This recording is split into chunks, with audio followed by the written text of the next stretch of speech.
Remember back at the beginning of the chapter, we talked about how cells that form tissues come from a common embryonic origin.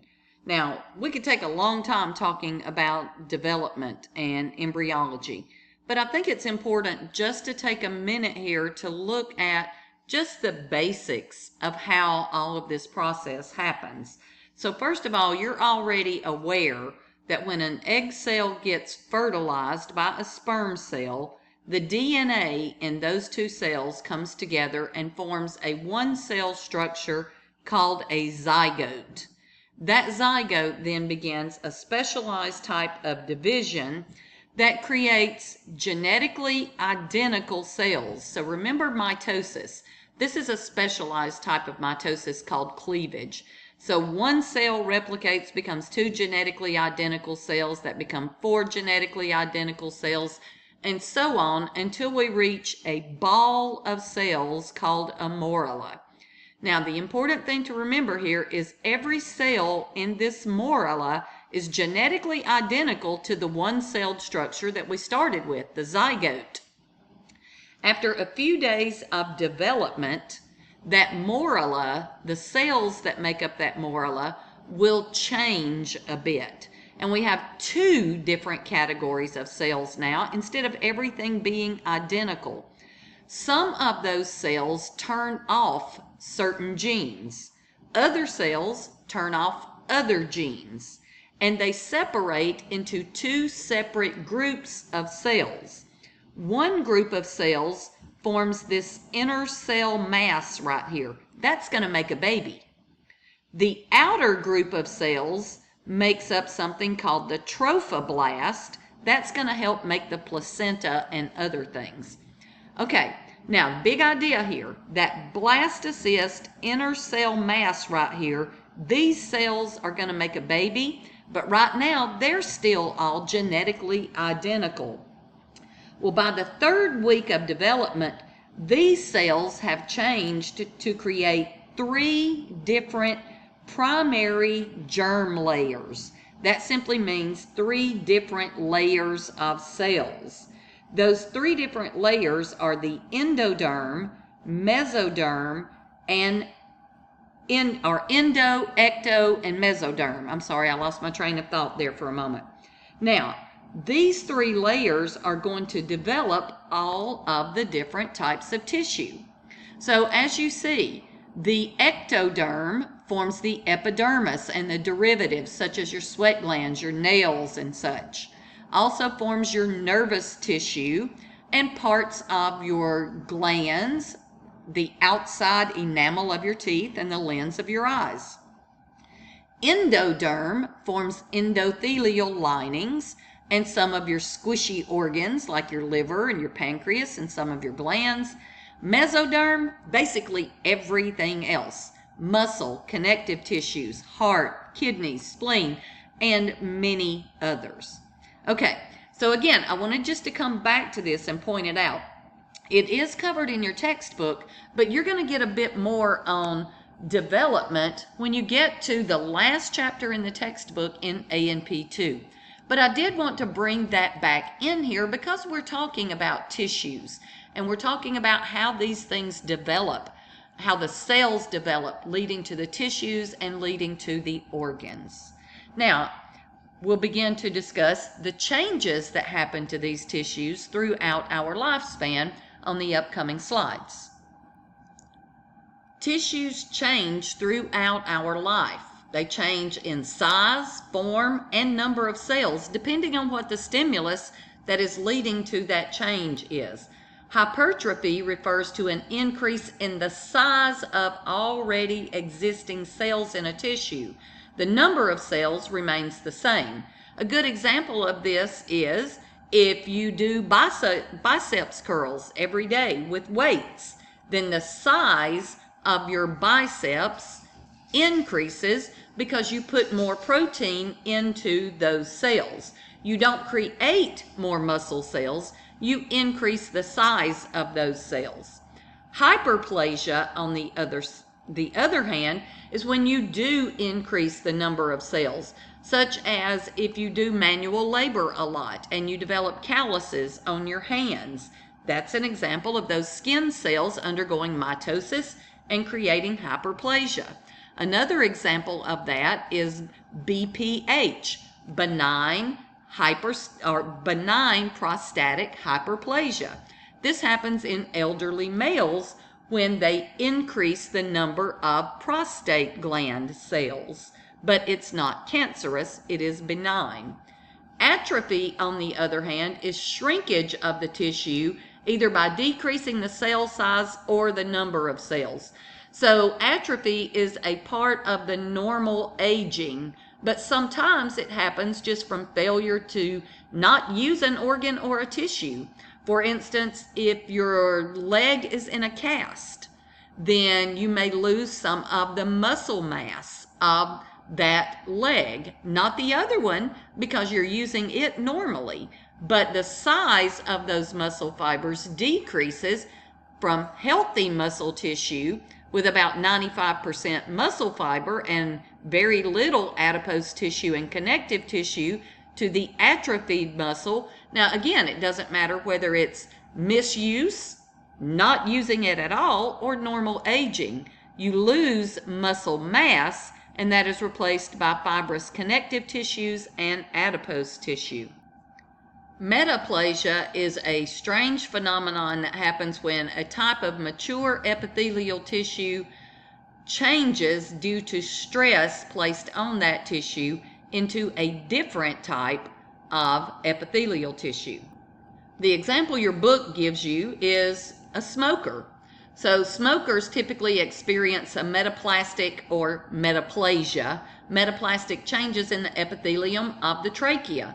So the smoke and the things in that smoke are environmental stressors that change the normal pseudostratified columnar epithelial tissue that lines the trachea to a non-keratinized stratified squamous epithelial. However, if that person quits smoking, then the metaplastic epithelial will go back to its pseudostratified ciliated columnar. Now the importance of that is the cilia that is part of those the cilia that's a part of that pseudostratified columnar epithelial actually moves mucus and some of the stuff that gets trapped in the mucus back up to your pharynx, so you swallow it and get rid of it. So the cilia actually helps that tissue when it is healthy to move things along the passageway. But the metaplasia destroys the ciliated tissue and it's replaced with non-ciliated. Dys refers to bad, plasia means molding or to form, okay? So dysplasia refers to abnormal tissue development. For example, cervical dysplasia can develop when a woman has been exposed to the HPV, the human papillomavirus. Dysplasias have the potential to turn cancerous, but most of the time we refer to them as precancerous. They can also revert back to normal tissue. So cervical dysplasia has the potential to either turn into cancer or go back to normal. That's why it is monitored very carefully. When tissue grows out of control, a tumor composed of abnormal tissue develops, and that's called a neoplasia. So these can be either benign or malignant. A benign neoplasm typically is localized where it's growing and it doesn't spread.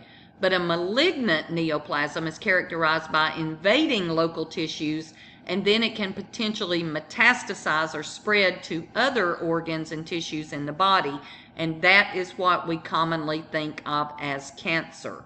So cancer is simply out of controlled mitosis, but with the malignant tumors, the cancerous tumors, those tend to be irregular, not normally functioning cells. With the benign, the cells are relatively normal and they tend not to spread to other areas.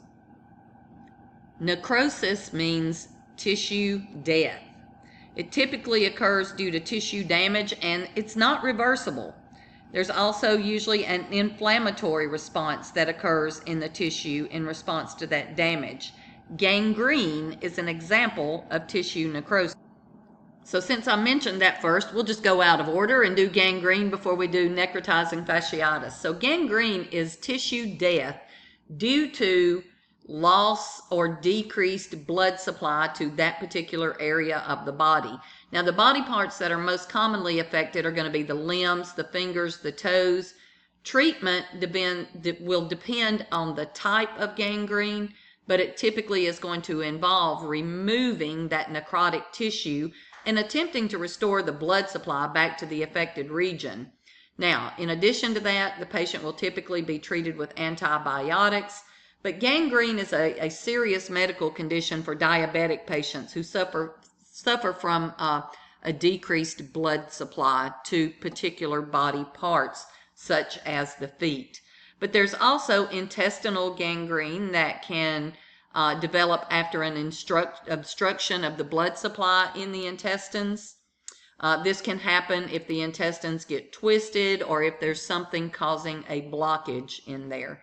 Dry gangrene involves the body part that is desiccated, demarcated, or shriveled.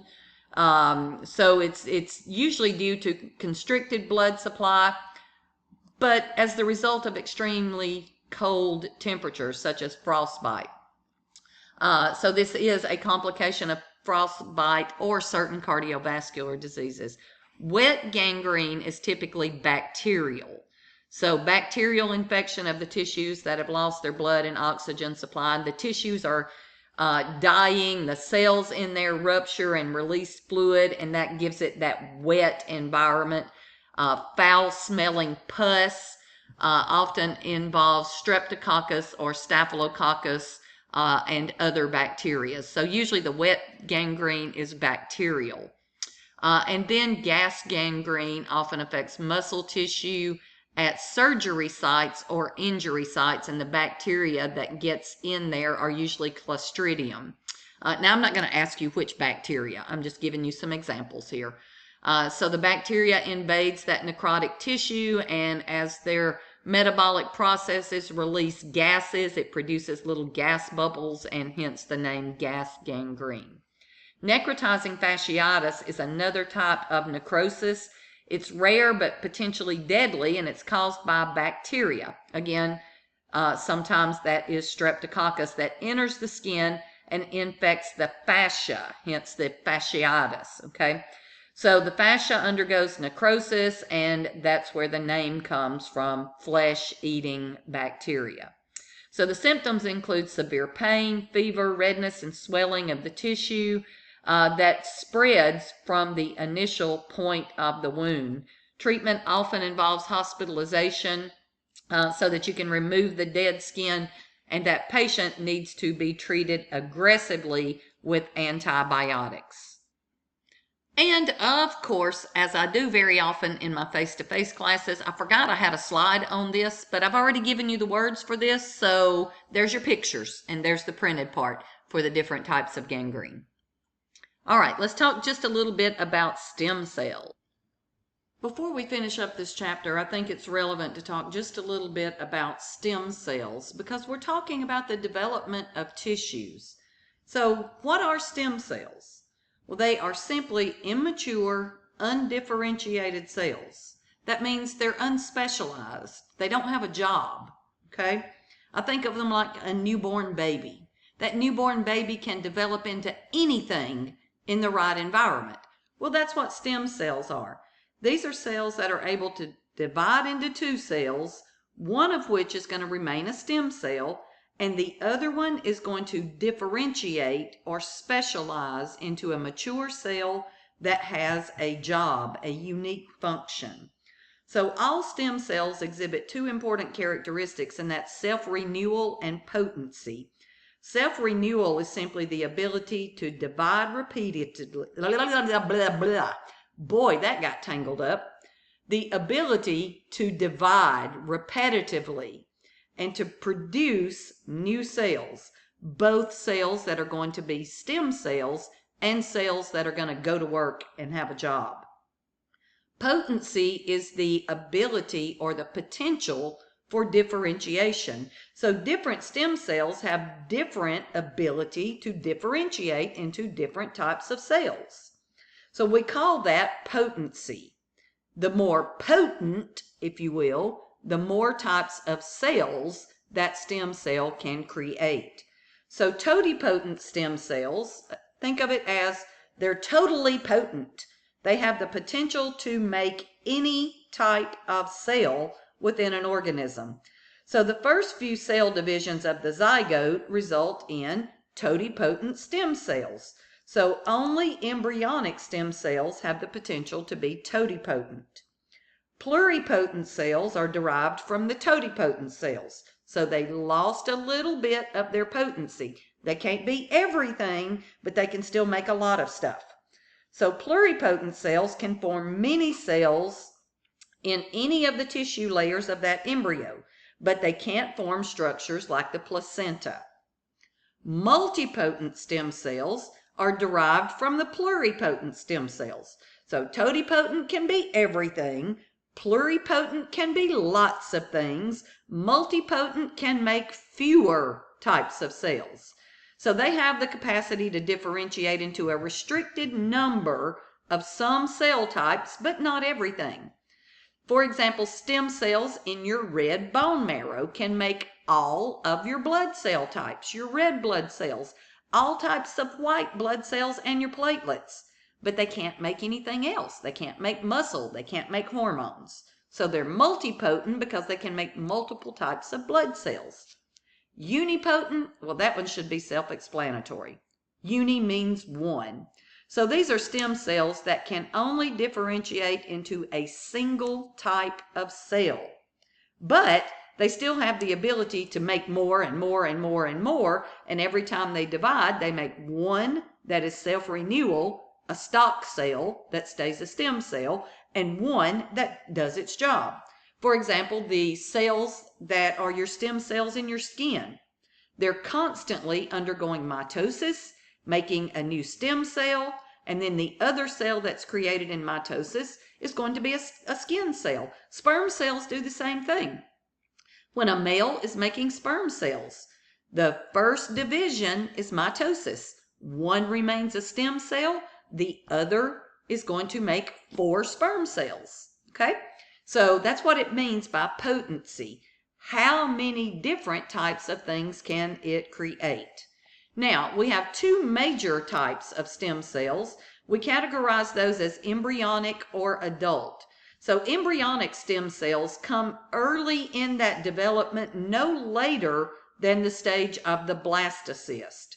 So the embryonic stem cells have the greatest degree of potency. They can make everything. Adult stem cells, on the other hand, are the immature cells that are found in our already born organisms, not fetal, not embryonic, right? So these adult stem cells are typically going to be multi or unipotent, like the bone marrow cells that make blood, or the skin and sperm cells. So you may be wondering, how do we get these cells? Well, as I mentioned, the embryonic stem cells are derived no later than the blastocyst stage. These are typically going to be donated by families that are going in vitro fertilization, and they have more potential embryos, fertilized eggs, creating zygotes and development stages than they need, because you're going to fertilize a lot more eggs than you actually want to implant, because you don't know if it's going to be viable. So let's harvest a lot of eggs, get them fertilized, then implant some and see what happens. And then you may have leftovers that can be donated in the form of embryonic stem cells. Adult stem cells, on the other hand, are going to be extracted from the bone marrow or other tissue of an individual. So the main challenge, though, with those is their limited potency, because they really can only become that one or very limited type of cells. As I've said so many times, aren't we as humans so freaking amazing? So here's you a nice little graphic in the form of a flow chart with some images that really just outline these different types of stem cells, the embryonic, with the totipotent and the pluripotent and the adult stem cells with that limited ability for differentiation. And those are your multi and unipotent. Now remember, differentiate simply means to change and specialize. Okay? That's all that big fancy word means. All tissues change as we age based on nutrition, your overall health, your circulatory system, whether or not you get wounds, diseases. So support, maintenance, and replacement of cells and the extracellular matrix becomes less efficient. We don't do things as well. If you have physical damage or physiological changes that alter the structure and chemical composition of your tissues, that's going to lead to tissue changes. For instance, the epithelial tissues become thinner.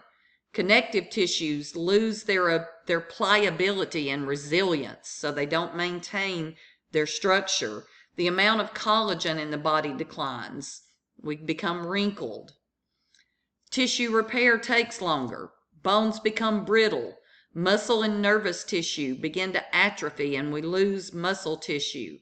So if you have poor diet or you have circulatory problems, smoking, all of these accelerate your tissue decline.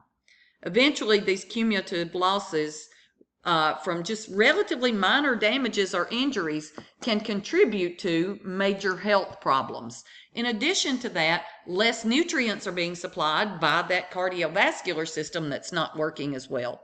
You're more likely to not have as nutritious a diet, whether it is economic factors or your gums are receding and it hurts to chew.